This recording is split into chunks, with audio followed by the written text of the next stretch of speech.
Hello, besties! Welcome to Martinez with Eddie, your ultimate destination for everything Bravo. Join me as we spill the tea, dissect the drama, and uncork the juiciest gossips from your favorite reality TV shows. And today is going to be a long one.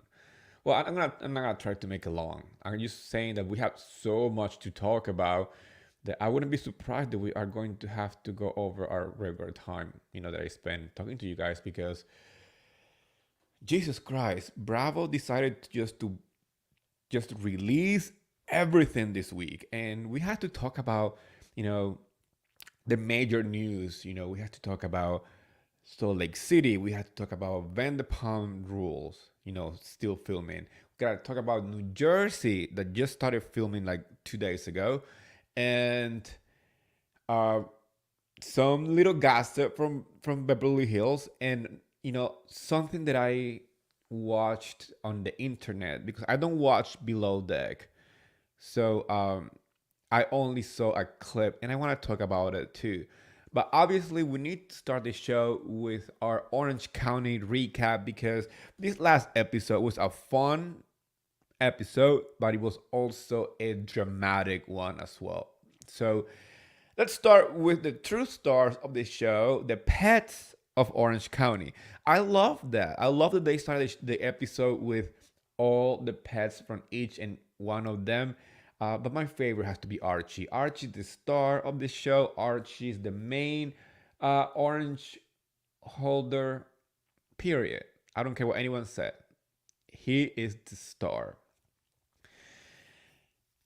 And I mean, then we have Tamra. I mean, that's such a weird follow up. I mean, we start with such a fun clip with the dogs and the cats and all this stuff, and then we have to jump on the Tamra train. She was talking to Eddie about, building a new office, right? Because they have to close cut. And since they closed that gym, Eddie spent most of the time in the house. And it seems like Tamra is not very happy with his presence. I mean, if he really eats the way that he eats, making all that noise, I will be annoyed too. That's just my personal opinion. So I think Tamra is happy to kick him out of the house somehow. So by building this office outside the house, he can actually leave the place, go somewhere, do whatever he wants to do. Even Tamara said he can just like jerk off. She doesn't care. But I still don't get anything from that storyline. We are past the mid-season, part of the show, and I still don't get what's Tamra and Eddie's storyline. Beside the whole gym that we had spoken about it maybe like twice this season, there was like a little party at the beginning, and that was it. So like all these episodes, and Tamra has brought nothing, but she kind of had like written she's been writing the coattails of everybody else's drama, right? Which is kind of surprising that Tamra is the co-host of the You Do Me and I Do You party with Jen, because I mean Jen has had many issues, many issues, and now they're hosting party together. I don't know. It doesn't make any sense. Um, Thank you so much, Barbara. Thank you for joining. I'm reading your message right here. I want to share it with you guys. I mean, as you guys know, I spoke last episode about my, depression and anxiety, and I appreciate the good sentiments, Barbara. She just said, "Hello, Eddie. Hope things are a little better tonight. Take it a minute at a time," and that's what I'm doing. I'm taking life a minute at a time. So thank you so much. I really appreciate you, Barbara. Um, yeah, I just want to make sure you guys know that this show is recorded live. So everything that comes in, sometimes I like read the comment and I want to share with you guys.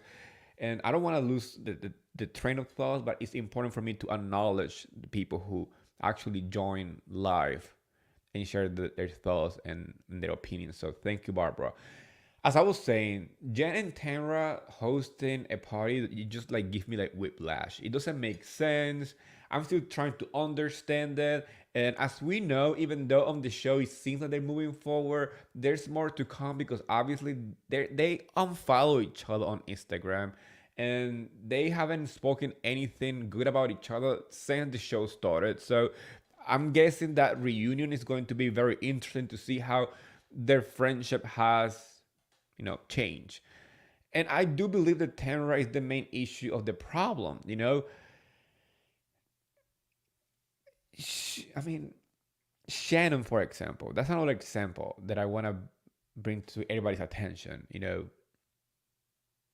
Who has spoken about Shannon's relationship on camera? And I think everybody should be answering Tamra at this moment. She's the only one who has literally made everybody else talk about it. I mean, Gina and Heather sat down at this pumpkin place, which kind of remind me that fall is coming. I love fall. Fall season is one of my favorite seasons, but at the same time, kind of make me sad that I know that it right after that the winter comes and it's so long and annoying. But fall fashion is like the best, which is really funny because they are in Orange County and they were talking about fall in New York because it's a whole different type of fall. It's not the same. So I appreciated that moment between Gina and Heather because they do have that in common. They are East Coast housewives that moved to the West Coast, right? Um, they were talking about Shannon as well. Shannon has talked to Emily about Gina's relationship and, sharing that she's concerned, right? Um, Obviously, Gina is like, why is she talking about me? Why she's not talking about her own relationship? And she kind of tried to ask Heather to back her up, like low key back her up. And Heather's like, I don't want to talk about Shannon in a bad light because I'm really good friend with her right now. Like I don't want to ruin that. And once again, it's like everybody else, little by little, is trying to get her to speak on camera. I'm not saying that Gina, Emily, and Tamra are in like kind of like Kahoot, like they are like working together because I don't see that right now. But it happens that everyone is targeting Heather, and and Tamra is the one who's really working overnight to get everyone talk about Heather and the fact that allegedly she has shared concern with all of them about Shannon and John outside of camera, right?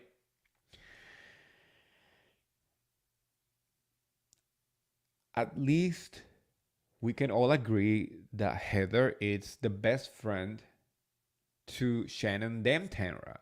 Even though Tanra and Shannon are part of the Tres Amigas, quote unquote, this amiga is talking about her other amiga to everybody and on camera, right?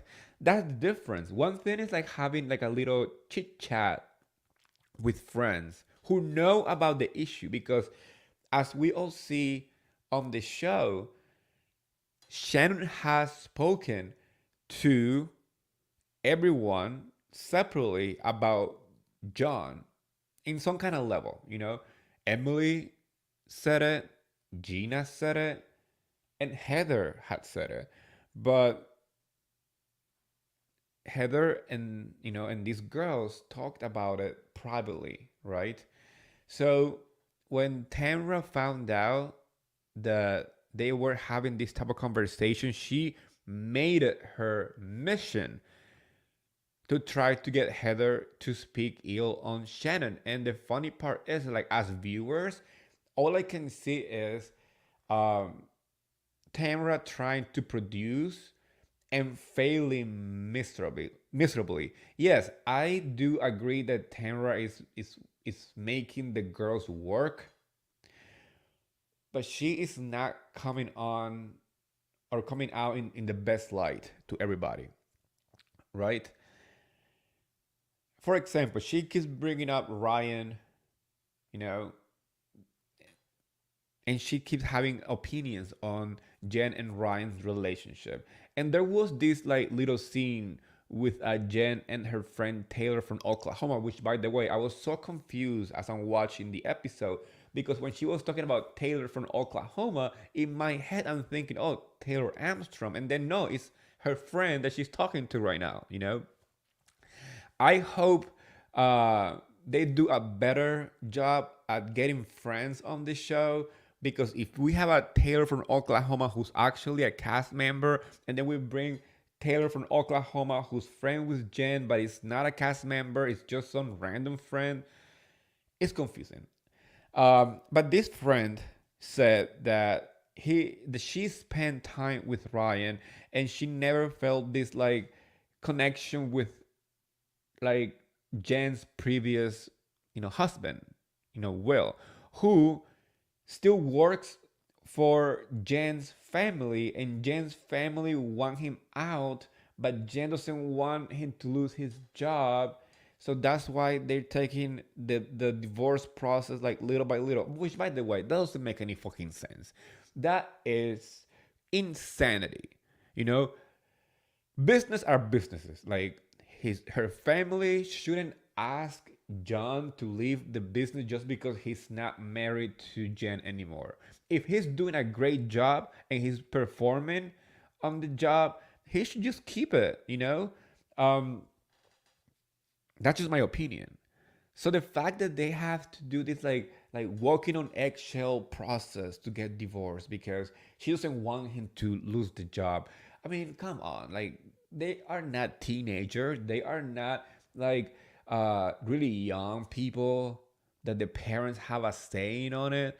These are like grown ass adults. So their love life and marriage should be completely separate from the business side of Jan's family. That's just my personal opinion, and I would like to know your opinion as well on it. Um, on the same scene, Jen shares with her friend Taylor from Oklahoma that she is so happy with Ryan, that she is, she's been the happiest in a long time with somebody. Obviously, that they have their issues, but she sees a life with him, which kind of makes me wonder if Tamra is watching this show and then she realized, like, fuck, my friend is really happy. Why am I continuing trying to shit on her relationship, right? I will be asking me those questions if I was Tamra.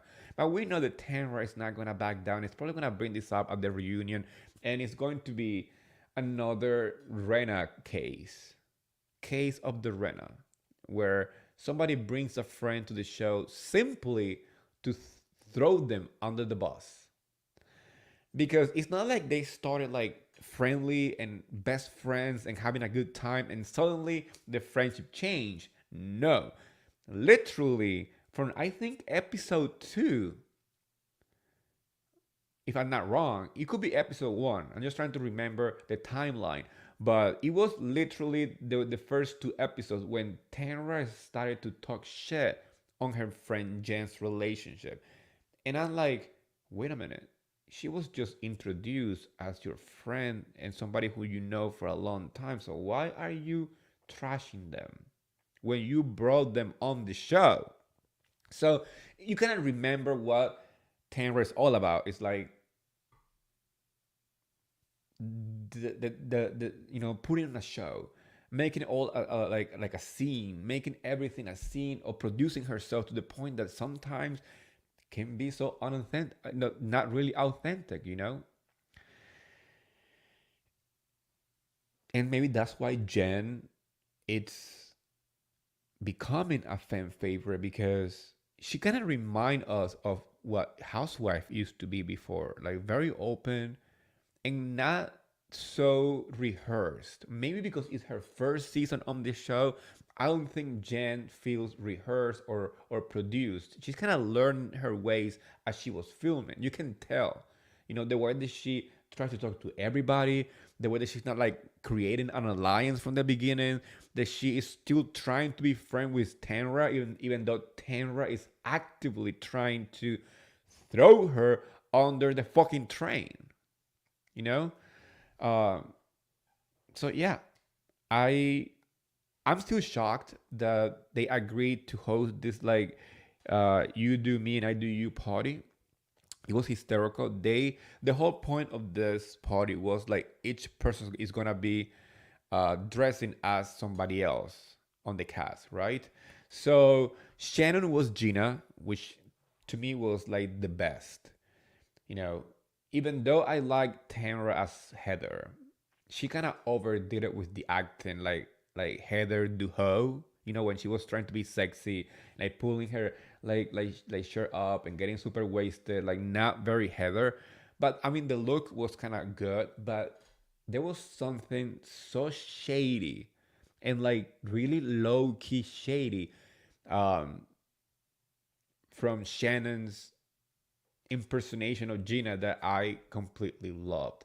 Those like clip-ins, hair extension that you can notice, and it was like pretty much on every single episode when Gina first started the show. You can literally tell where the extension were like pinned in her head. Um, the fact that Shannon did that, I think it was freaking amazing and genius. We saw Tanra's Heather. It was funny at the beginning when she first like walked in with the bottle of champagne and like the money gun and all the stuff. But then after she started to get drunk, it became messy. We have Heather as Jen. It was cute. Taylor, Jen was Taylor with the big lips. It was given kind of like Mop Wives. I don't know if you guys remember that show Mop Wives, and everybody did have this like ginormous like lips fillers. That's how it looked like. It was freaking hysterical. We had Emily as Shannon, which at one point I got annoyed because she kept pulling out those like reading glasses. Like when you are doing an impersonation of somebody, you use that kind of like prop once in a while. When you do it too much, it becomes confusing and unnecessary and annoying. Like every time that she pulled that reading glasses, I was like, come on, like how many times you gonna do this?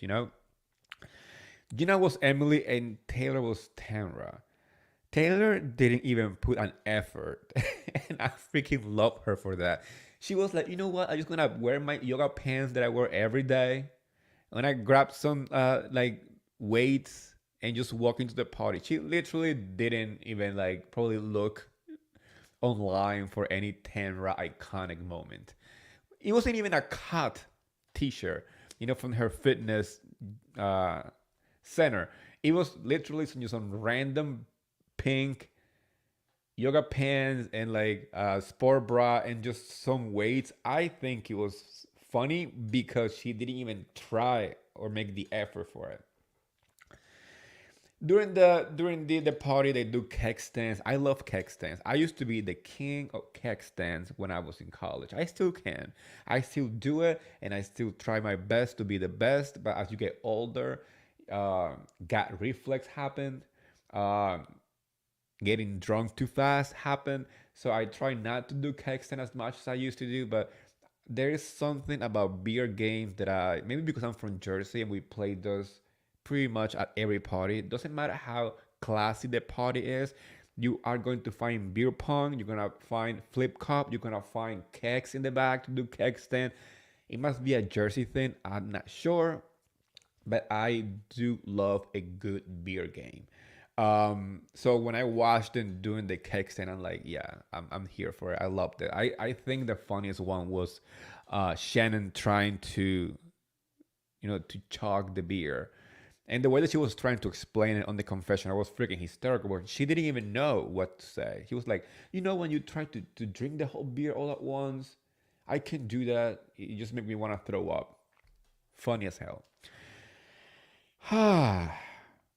In this scene is when the big confrontation between Heather and Shannon and everybody else happened. Um, I just think it's weird to see Shannon being so upset with Heather when Heather is being pretty much used by everybody else as the scapegoat because everybody is literally talking on camera but Heather. They keep pointing at Heather as the person who brought the gossip to them, but even on the same episode, we see Shannon on flashbacks talking to Emily, talking to Gina. She obviously had talked to Tamra, you know? So I still don't get why the only one who's getting this energy and it's Heather. I posted on my Twitter. I do think there is a level of jealousy when it comes to Heather's net worth. Because if you add every single one of those ladies' net worth, and I'm talking like everybody else's but Heather, it will be only like half of it of her net worth. So I can see that some of these girls feel threatened and jealous of Heather's financial position. I'm not saying that they are poor. They're not like freaking digging into garbage cans in a Target looking for leftovers. I'm not saying that. They all have successful lives in some kind of level. But Heather, if you compare Heather's net worth to Gina's and Emily and everybody else, even Shannon, who is second richest of the cast, I mean the difference is astronomical, right? So that's how I maybe feel like they're having an issue. Um, Also, the fact that Shannon is so desperately trying to hide whatever she said about John when obviously it's all out there now. At that point, it's hard to keep stuff under the table, or like, is that a good analogy? I don't know. You know, but like under the rug, you know, whatever. It's hard because Shannon herself went around and talked too much and didn't even realize it. You know, there was a moment when she was talking to Emily as she was like storming out of the house, breaking the fourth wall, when um, Emily said to her, "We talked about stuff like you don't remember," and even Emily mentioned the place where they were talking. I'm gonna try to find the name of it because it's vital to remember those little details. Like I'm Team Shannon. Don't get me wrong. I really like her, um, but we need to make this whole dramatic moment to make sense, right? Um, she Emily said we went to Javier's, and you told me a lot of things, and Shannon face kind of like blank because she's like, oh my gosh, I actually did. That's what I'm pretty sure that's what is computing in her head, you know. And it's crazy how then even after she realized that Emily reminded her where they spoke, she still feels like the one with the issue is Heather. You know, allegedly John has called Shannon names, made fun of her weight. I mean, that's what Emily said in her confessional. And if John really said all those stuff, that guy's trash. You know, that guy's trash. And it makes me feel sad for Shannon if this is all true, because you can tell that Shannon really loved that guy, or at least loved him when they were together, and wanted this to work out. So I hope ladies out there who are listening and guys who are listening too, because this is for everybody. If you are in a relationship that is causing you mental stress, that is abusing you mentally, physically, or any kind of form. By the way, there's no sign of physical abuse between Shannon and John's relationship. None, zero. So please don't take this in the wrong way. But what I'm trying to say is that if you are in a relationship where a partner is always putting you down, making fun of you, um, making you feel worthless, it's better off to just walk away. Put your happiness where it belongs, which is being happy with yourself.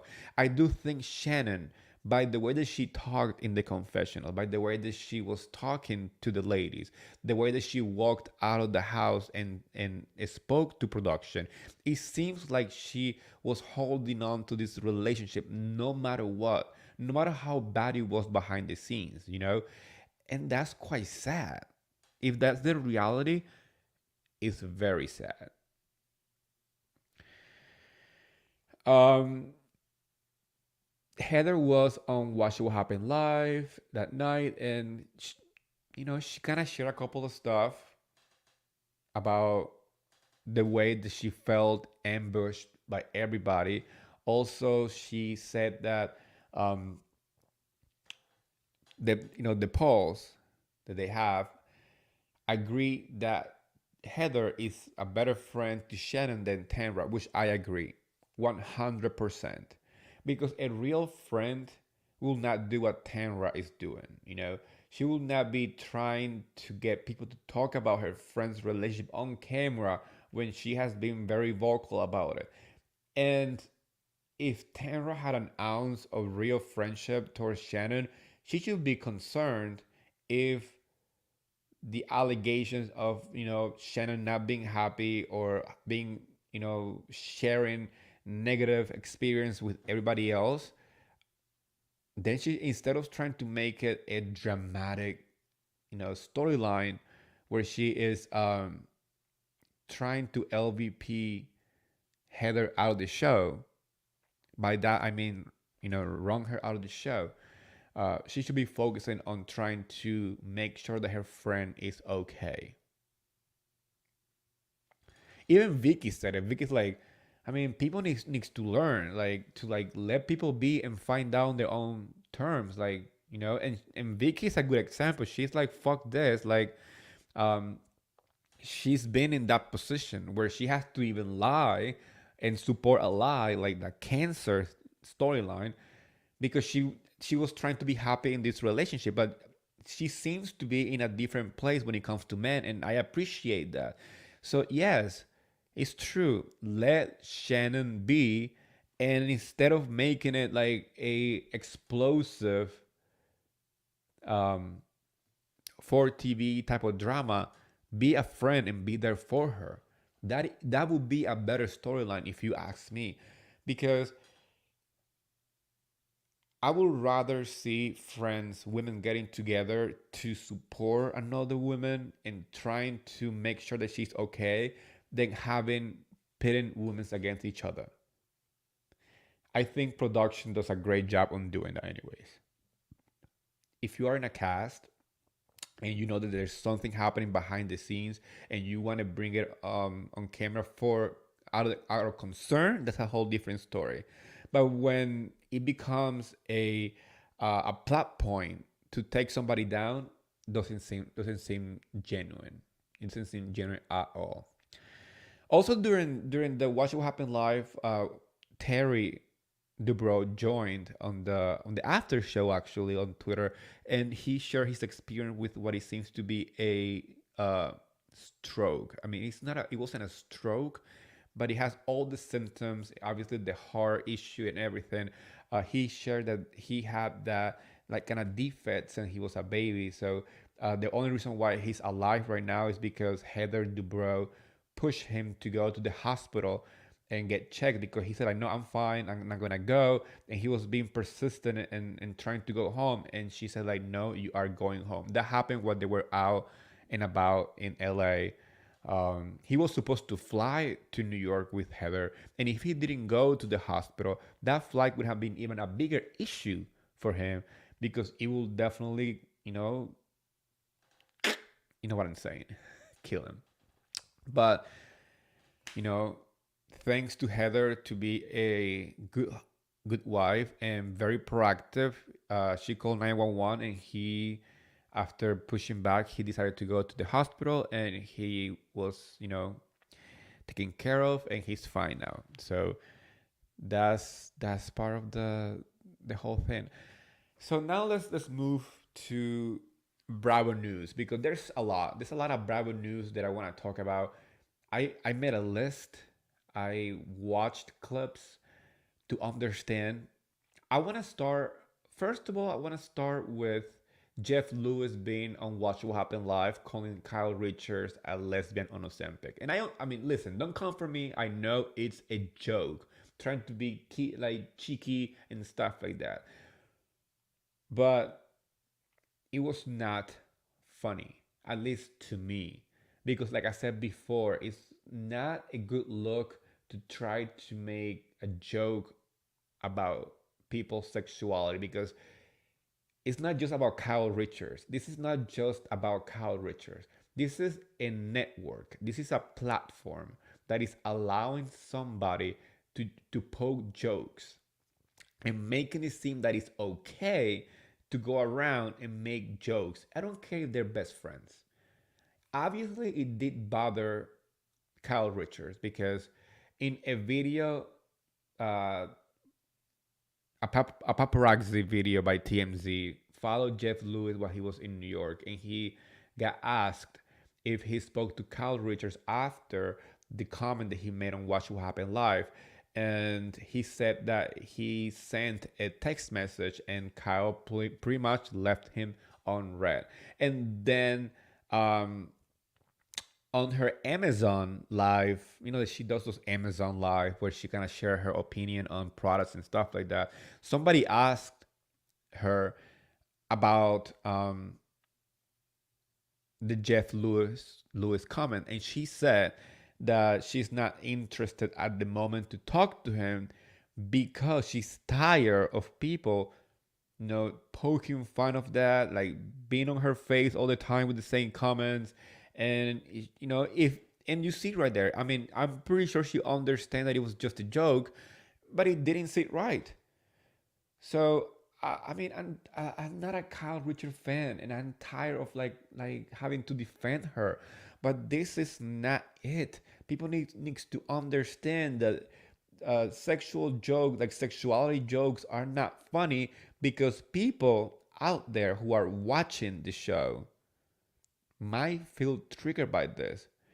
I don't feel triggered myself, or maybe in the back of my head I am triggered by this. But many people were trying to out me when I was in my teenage years. I didn't come out until I was 25 when I felt comfortable and when I felt like okay, I need to find out who I truly am. I was 25, you know? And I do know, based on the comments on some of my posts about this topic, a lot of people felt that way too because it's a triggering topic. Being pushed out of the closet, made fun of, you know. Um, some people are not necessarily gay, bi, or anything. They just have mannerism that people associate with being gay or any or stuff like that, and people get bullied by that. So like you can make jokes, you can say something funny, but that line calling her a lesbian on Ozempic, even though he was trying to be cheeky, it didn't sit well with me whatsoever. Talking about triggering topics, I want to talk about this too because I don't watch Below Deck. You guys know I don't recap, don't pay attention to it because I have way too many shows to watch, way too many stuff with Bravo that if I add another Bravo show, I might lose my mind. Like literally, like I need to be selective. Even though I do not like pick and choose shows. I pretty much watch everything. Below Deck has been on for so long, and there's so many different Below Decks, and I only watched when Kate Chastain was on it because I absolutely adore that woman. But after that, I kind of lost track. There's 100 million episodes. I'm not interested in catching up. There's new shows coming out that I'm more interested in watching. There's Housewife. There's Vanderpump Rules. Family Karma I love. Southern Hospitality, Southern Charm. Imagine adding another show to it. And I'm not into boats, so I don't care. The boat show, not my thing. But this last episode seems to be a topic of conversation because of a very triggering scene, and I'm gonna say that this is like a trigger warning conversation because I don't want people to listen and feel triggered. I want to make sure that you walked and listened to this conversation and realize that that is a serious topic and it's triggering to a lot of people. So trigger warning. Um, I went ahead and watched the clip online because I was not gonna sit and watch a full episode of a show that I do not watch. Uh, but I wanted to see what everyone was talking about because it was literally everywhere. And people saying like this is unacceptable, unprofessional, blah blah blah. And I'm like, this is probably some like really heavy stuff. So let me see what it is, so I can share my opinion on it. So I watched the clip, and it seems like they were all having a good time, getting drunk. Everybody was wasted, and there was a power outage on the boat. Right? This guy Luke, I don't know what his position is. He just Luke to me. Um, he was beyond wasted. And this girl named Margot was already in her bunk bed sleeping, right? So Luke, who was naked, covering himself with a towel, walked into the room, uh, climbed the bunk bed, and removed his towel and hugged Margaret as she's trying to fall asleep. She's completely wasted, and he's talking to her. And production intervened. I'm so happy the production took the step to intervene because it was insanity. This guy Luke asked Margaret that, you know, the kind of like that question to make sure that she was not drunk enough to agree to what he was trying to do. He's asked her, "Are you a 9 out of 10 drunk or a 10 out of 10 drunk?" What that means is like, are you like wasted drunk, or are you drunk but kind of like sober enough to allow me to sexually abuse you? That was literally what it was. So production stepped in. This guy tried to close the door on them, and production once again kicked the door down. I mean, not literally kicked it out, but they pushed it open. The guy stormed out of the room. Um, Aisha, I think is her name, came for Margot help. She laid down next to her and she asked her, "Hey, are you okay? Do you consent for Luke to to climb on your bed and hug you? He was naked." And she's like, "No, no, no, I was not. I was just trying to sleep." Um, this guy literally was trying to sexually abuse her. That was so disgusting to watch because this is this is a story that has been told by many women across the world in many situations, in many scenarios where a man takes advantage of them and you sexually take advantage of them. I don't want to say the word, the R word. I don't like to say that word. It's really, really, I don't know. It's very triggering. Maybe not to me, but I know if when people listen to the R word, it's it's horrible. So this man took the opportunity when the power was out and tried to take advantage of Margaret. I'm happy that there are productions with the common sense to stop it. I'm happy that there's people like Aisha who ran to Captain Jason, let him know, and he took care of the situation on the boat. Captain Jason explained on a video that the only way that he can actually act as a captain and take the steps to help the situation is when a um, a member of his crew is the one who complains, right? So he was very pleased that production allowed Aisha to, wake him up and let him know what was happening. You know, obviously that dude Luke got kicked out the next day. So good for Aisha, good for Captain Jason.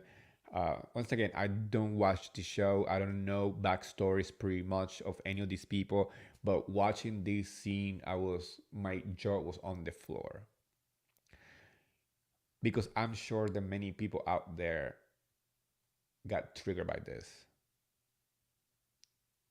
It was intense, and I hope this is an example of how production needs to manage situations, that sometimes you need to break the fourth wall because the, the what's happening is way too traumatizing and dangerous for a cast member, you know so that was intense. If you haven't watched it or you don't watch Below Deck, the little clip is all over the Twitter sphere and Instagram. That's how I watched it. I went on Twitter and watched the clip. I was shocked, and I'm still am. So that was an interesting scene to watch because it was extremely real. Extremely real. Like, we know that we're watching reality TV shows. We know that some or a lot of what we see is produced. It's set up. It's people trying to produce moments for the sake of good TV, but this particular scene was raw, was real. Like, this was not a joke. So I'm happy the production took the right steps and did the right thing. Okay, now my next Bravo news that we're gonna be talking about is the fact that New Jersey started filming. Yes, as you guys know, Housewife of New Jersey has been pretty much the talk of everybody, saying, oh, it's gonna be on pause for a month, it's gonna be on pause for a couple of weeks, we are back filming, we don't know. Well, I can confirm that Housewife of New Jersey started filming. The first few scenes that were filmed 2 days ago involved Rachel, Danielle, Teresa, and what's her name? Melissa. They were filming individual solo scenes. I don't know what Rachel and Danielle were doing. Teresa was I think she was coming back from her trip or something with her family. Also, we saw a video online of Teresa, Louis, Polly, and Dolores having dinner last night. And today, Teresa was spotted filming with Gabriela shopping in New Jersey.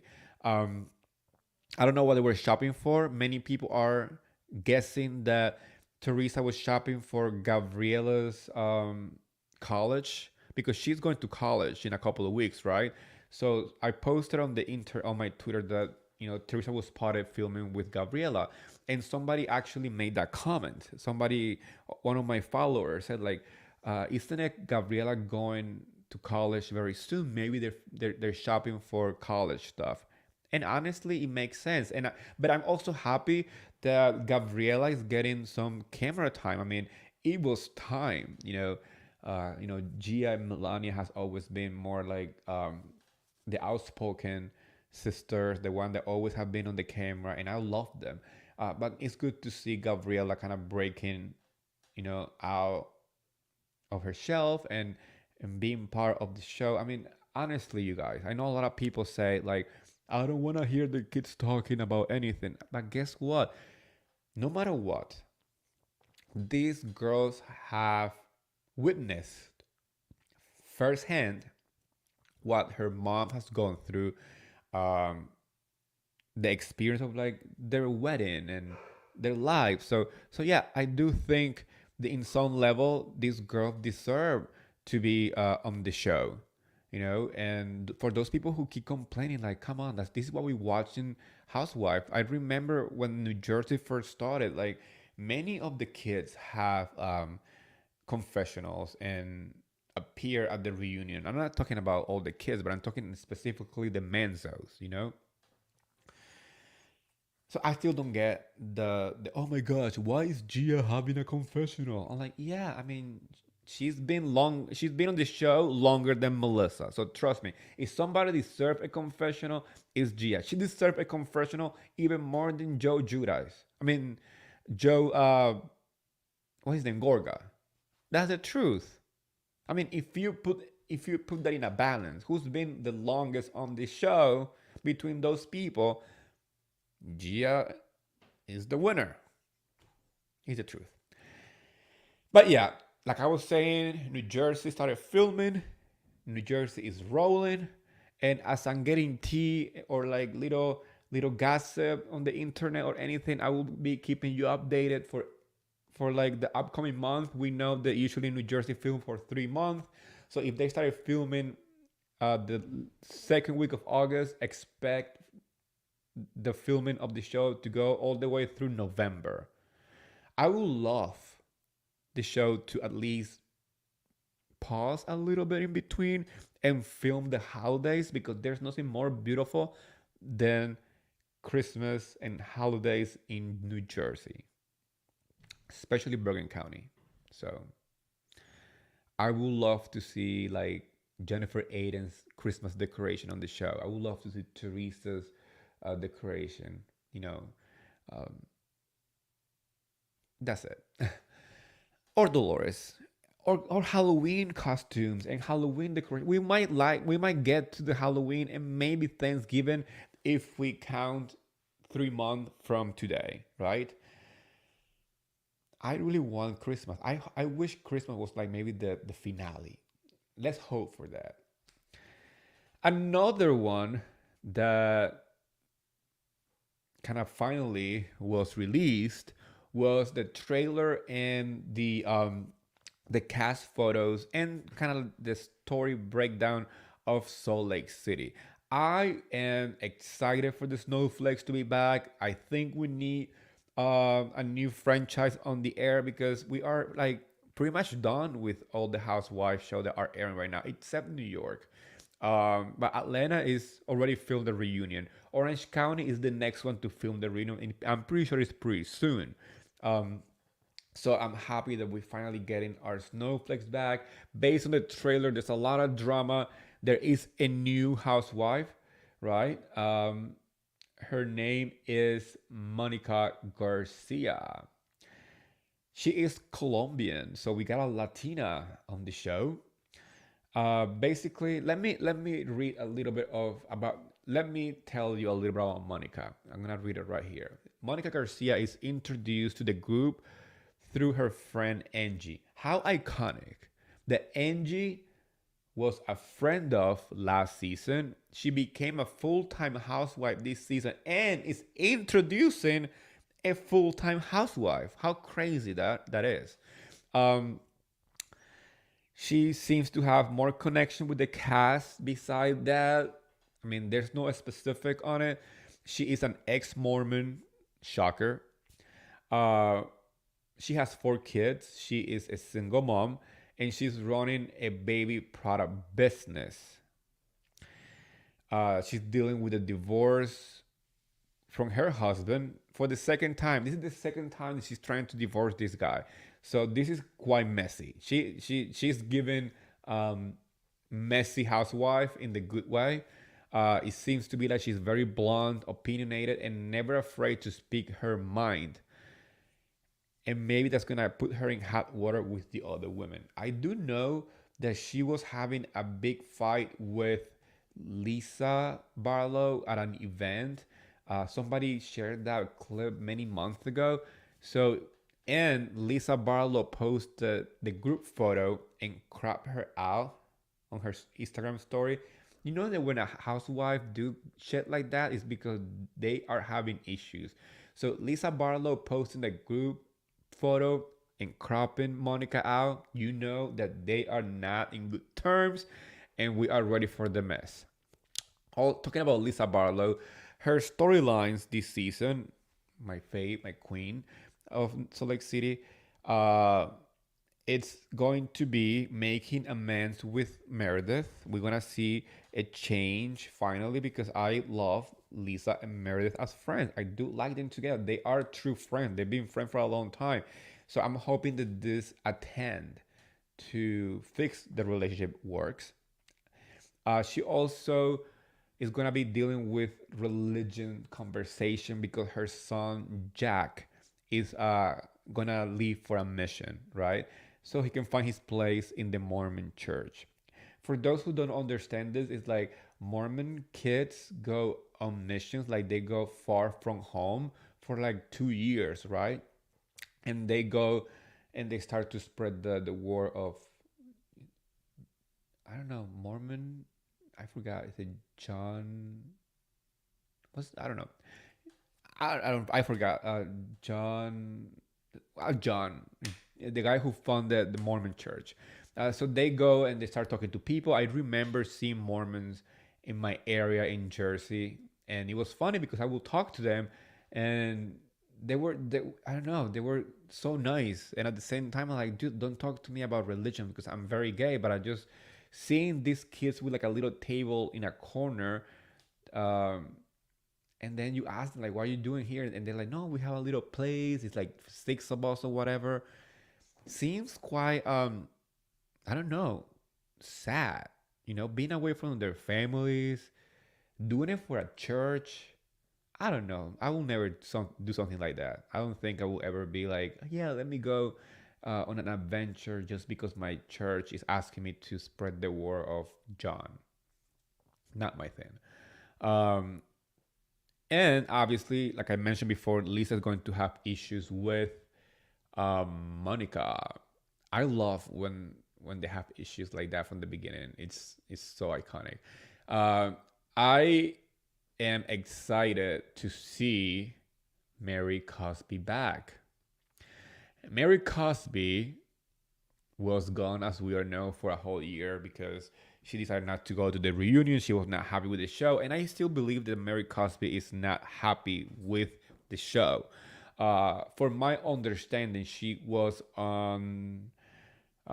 She was filming just for a couple of days, so she probably is not going to be highlighted throughout the season. For my understanding, she just participated in a few cast trips or cast events and decided not to be part of the show anymore. So I was actually quite surprised to see that she actually got a full new cast photo. Maybe she will be present at the reunion. I'm really hoping she's part of BravoCon because it will be really interesting to see her reaction to the fans. I don't think Mary Cosby has had the chance to experience the love from her fans like the other cast members, except Monica and NGK because they are fresh. But like last BravoCon, the cast of the Salt Lake City was very well received and people were excited to meet them. So yeah, I really hope that Mary Cosby had that chance, that opportunity. She definitely comes as Mary Cosby, very unique, unfiltered, and obviously she's gonna bump head with the rest of the ladies. On the trailer, we see her calling Heather inbred once again. She was calling Bubblehead to Whitney. She was trying to go after Lisa, saying like, "Do you have a mute button or something?" Um, Hysterical. Mary Cosby, sometimes she says the wrong thing, but it's so quirky and very socially awkward that it's freaking hysterical and it's great for TV. We all know that she has definitely made some comments that are very questionable. You know, when she talked about Asian people, when she talked about Mexican people, some of the commentary came out very wrong. Um, and that's why she didn't show up to the reunion because she felt, well, she didn't show up to the reunion because she felt a little uneasy with Jenny. As we all know, Jenny was freaking crazy. It's a nut job on social media. And then she tried to fix it and it was even worse. So I guess that now that Jenny is gone, she feels more comfortable in trying to fix stuff with the girls. One of the girls that she has had an issue from the beginning is Whitney Rose. On this season, we are going to be, witnessing Whitney's, healing process, spiritual process that we kind of watched on Ultimate Girls Trip. It's gonna be part of this season too. She's also going to be launching her new luxury jewelry line. But in the family part, in her marriage, it seems like they are having issues.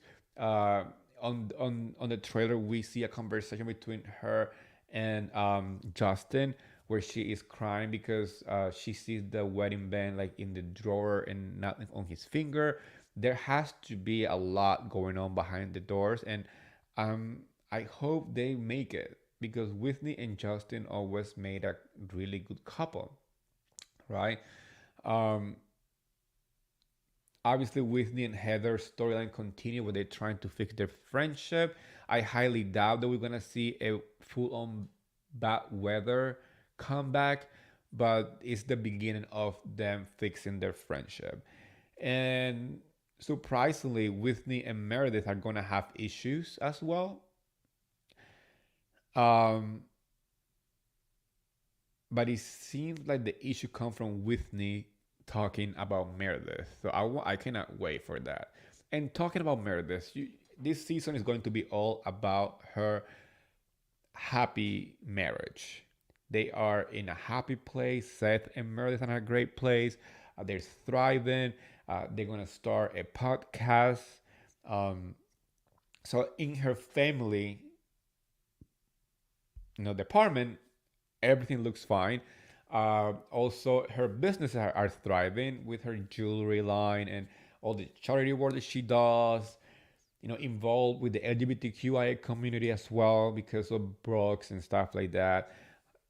And actually, I saw that she launched a caviar line, which, by the way, I'm going to try it. I love caviar, so when I saw the post, I'm like, I want it. I want to try it. So yes, I'm gonna get it. I'm gonna tag Meredith. Hopefully, she sent me an extra one just because. I will do it New York style on potato chips. That was quite funny though. The potato chip with caviar on the New York episode, I loved it. Or I might try it Beverly Hills style on a baked potato. There is growing tension between the ladies and Meredith. People are gonna, go after her, but I do believe that at least Lisa is gonna be by her side. Based on what I saw on the film, on the trailer, there is a scene where Meredith is talking to Lisa like, "Don't come for my husband" and stuff like that. I don't think she was talking to directly to Lisa. I think she was talking about somebody else on the group. I don't think it's Monica, but Monica made a comment saying that she wanted to fuck uh, John Barlow and Seth Mark. I wonder if it has to do with that. NGK, Angie Katznevas, our Greek full-time housewife. I'm excited for her. She deserved that snowflake. She worked hard for it. People are making fun of her saying that she tried 4 times to get it. Who cares if she tried 10, 20, 100? She got her snowflake. She wanted it and she got it. And last season, she was delivering as a friend of. So I have really, really high hopes for her as a full-time housewife. I also think that she has created real connection with the ladies of the show. We always see her with like Lisa and out in event with the other ladies. So there is going to be at least a real connection while they're filming if they are actually hanging out outside of the show. We all know that she owns and operates multiple hair salons around Salt Lake City, and there are going to be rumors about her and Sean, her husband, is gonna put their marriage on the fire, and hopefully they make it out of it fine. There's on the trailer we see a conversation between her and her husband, and they were worried about, their kids, like listening and knowing about this. I want to know what it is, and it seems like she's gonna find out on the show, and she's gonna go after that, and it could be a cast member. Her friend Lisa Barlow is gonna be by her side, and I love that for her. Uh, Lisa is amazing. I love Lisa, and somebody who kind of was the disappointment last season is Heather Gay. But this season started on a high for her because it's from her book tour, correct? Her book went New York Times bestseller, and she bought a house for her family. She bought a house, good for her, right? Um, she was very outspoken about how she's against the Mormon church, so it's affecting her daughter's social life as well, and we're gonna see that on the show. Heather and Lisa are finding, common grounds, which is good, I guess. I still hope that Heather and Whitney become friendly-ish, but I love Whitney without Heather more than with Heather. Um, Especially after last season with the black eye and her behavior, and the way that she dragged this whole thing was very weird, very disappointing to many. I thought she was going to be cut out of the show because she didn't share anything to the public. Then she was trying to sell books, lying to people that the eye was included on the book. The conversation continued on Thailand when they went for the Ultimate Girls Trip, which, by the way, I hated it because I was tired of the black eye conversation on the show. So when they went to Thailand, I'm like, please just stop talking about the goddamn eye. And they went ahead and talked about the eye. So there you go, guys. That's kind of like a little breakdown of each and one of the ladies' storylines on the show. I'm excited for the ladies to be back. We need more housewives. We need them. We have Salt Lake City, then we have Dubai, and we also have Beverly Hills coming in November. So they're coming, and there's more shows like Southern Hospitality, Southern Charm. They just finished filming, and Southern Charm actually released their trailer not too long ago, like a week and a half ago or so. That is Salt Lake City, you guys. That is Salt Lake City. Another thing that I want to share with you guys. I think this is the funny part. I want to end the show in a really, really high point. I'm gonna talk about Lisa Rinna for 2 seconds. First, let's talk about the fact that she is trying to get Bravo fans and Bravo Labs to boycott BravoCon. And NBC Universal and Bravo is putting the brakes on her shit. They told her that if she continues with this behavior, she's gonna lose all her relationship with the NBC Universal world. And that's not just Bravo, because NBC Universal owns E and a lot of channels. So if you burn a bridge with one, you burned a bridge with everybody. So I'm just saying, like, I agree with the sentiment. I do agree that the reality TV stars should have a some kind of union, some kind of like way to make sure that they are protected. and they are paid fairly and they receive residuals, and streaming has changed the way that we watch TV, and some of the contracts do not include streaming numbers for their payrolls and stuff like that. So, and some of the most iconic moments in history were done by housewives that are not part of the show, but their show still airing, like Nene Leakes. Like, I know Nene burned that bridge with Bravo, but she was the first one who spoke out about the treatment and how she felt about production. So I find it really funny that when she did it, everyone was trash talking her. But now that Bethany is doing it and Lisa Rinna is trying to insert herself in the issue, there is a different tone of the conversation. Um, but Bravo has none of it, and they let Lisa Rinna know, like, if you continue, you are going to burn any opportunity to come back to any Bravo show or any show on the NBC Universal universe. Um, and like, let her burn the bridges, because she is doing exactly what I expected her to do when she was let go from Beverly Hills, because she did this on the show. She used this behavior to get people out of the show, to create storylines, to go after fan of the show. This kind of like very gaslighting, very petty behavior. Because if we are talking about BravoCon and Bravo, I'm 100% sure that if she was on Beverly Hills filming or about to be released and invited to BravoCon, she wouldn't be talking about this whatsoever. She would be happy cashing that paycheck and not doing a damn thing about it.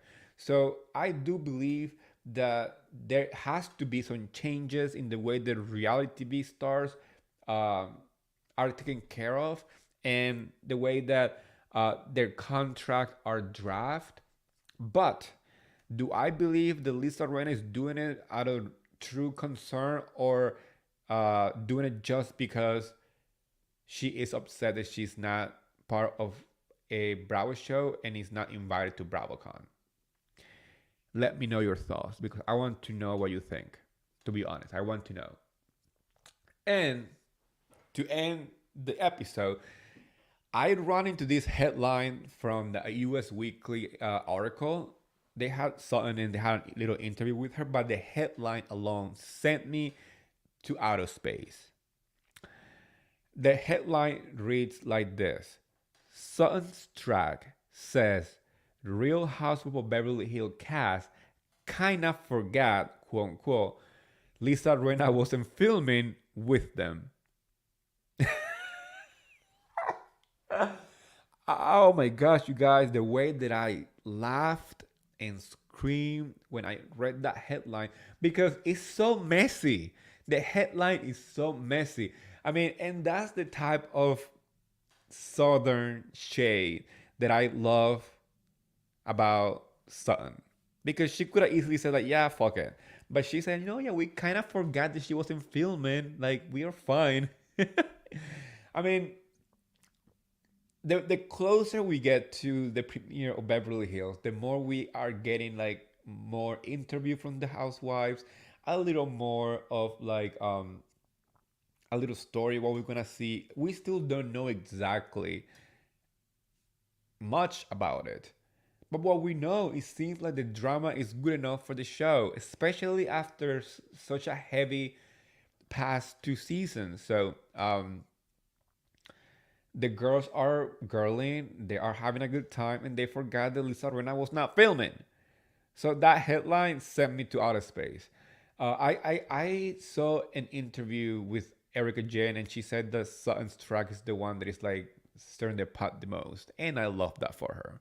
Because let's be honest, I mean, Sutton has been the punching bag for 2 seasons. Even though she has always been smart enough to know when to remove herself, but she has a very quirky personality. So some of the other ladies who have more like a shark behavior took advantage of that and tried to make her like a punchline of the joke. But I really hope Sutton comes in on this season and like she doesn't give a fuck about anybody and she just like say whatever is on her mind, because sometimes it's the funniest shit on the show when she's not filtered. So I'm looking forward to that. And keep shading Lisa Rinna. Fuck what she thinks. Because at the end of the day, she left the show on her own terms, and now she is, you know, dealing with the consequences of her actions. You don't wanna bite the hand that feed you, and you know, I I really hope that Bravo noticed this and give her the Nini Leaks treatment. Even though Nini did not deserve that, because Nini is an icon. But we all know that Nini's outspoken personality cost her shows chance to come back to the show. I mean, she has had issues to be cast for any, you know, TV shows because of that, right? Because Bravo doesn't want to work with her, and Bravo belongs to NBC Universal, and NBC Universal is not gonna hire her in any form or shape on any of their channels. So, if somebody truly deserves that treatment, it's Lisa Rinna, because what she's doing is not even uh, for her own like, oh, I forgot the word. Oh my gosh, I kind of blacked out. Um, for her own benefit. There you go. It's not even for her own benefit. Um, she's doing it because she's mad. She's mad and upset that she is not being talked about, because she's not being on the show, because she's not invited to BravoCon, right? Um, well, Nini did it because she truly was affected by the production process. Lisa Rinna was not. Lisa Rinna always played by production. She felt like a producer herself, and because she felt so um, like irreplaceable, she was like, "No, I'm leaving." I remember when I read Andy Cohen's book, and he shared the story of like how Lisa Rinna was like, quote unquote, either let go or put on pause. It's because she herself texted um, Andy Cohen after the reunion saying, "You know what? This is my last season. Thank you. Bye." And then the next day, she's like, "Oh my gosh, what did I do?" And she tried to text him back saying like, "Hey, take me back." And he's like, "Ah, no, we good." And that's why she's mad. She's mad because she felt so irreplaceable and so needed that she could do whatever she wanted and still will be welcome back. And she fucked around and found out. I hope that she doesn't ruin BravoCon for me, because if I didn't like her before, I will make sure that every single day of my life, at least I post one like dragging her post on Instagram or Twitter, because honestly, I literally plan my year around BravoCon, and I'm excited that it's almost here. Next week we are going to find out who are gonna be part of BravoCon. Obviously, we know that if a Bravo Lab is on a show and it's filming or it's gonna be released, most likely it's gonna be there or invited at least. But next week we're gonna find out who are the Bravo Labs going to Vegas. Also, I do know that the add-ons like Watch What Happened Live and the Legends Ball and BravoCon After Dark, and I don't know if they're gonna have more, are going to be released at the end of the month. So at the end of the month, expect the Watch What Happened Live tickets to go on sale for BravoCon. I'm excited. BravoCon last year was insane, and it's going to be insanity times 10 million times this year because it's in Vegas. Oh, you guys, as you can see, it was a lot to talk about, and I want to know your opinion in all these topics. You know where you can find me? You can find me on Instagram, Twitter as Martini with Eddie. That's for the extra hot tea, the daily tea. You can find it there. I post on Twitter a lot because there's always something new to post about in the Bravo universe. I'm also on TikTok, and I have my own merch line on my own website at martinezwitheddie.com. What I do ask you, besties, is please, please, please go subscribe to my podcast.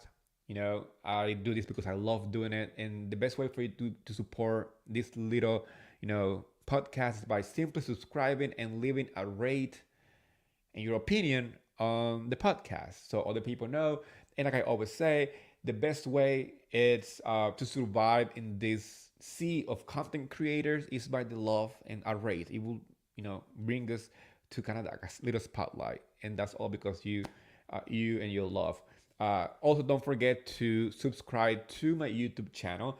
I have a membership only site also where a lot of the BravoCon content is going to go. I also post there once a week, and I'm planning something big for next week. So keep an eye on that. I'm trying to work it out, so I don't want to jinx it. But yes, I'm working really hard to create awesome content for you guys. Okay, besties, it was an awesome night. It's the weekend. Go have a martini for me. Go have a nice drink or a drink of water. Enjoy your night, besties. And like I always say, come on, say it with me. 1, 2, 3. Bye, besties.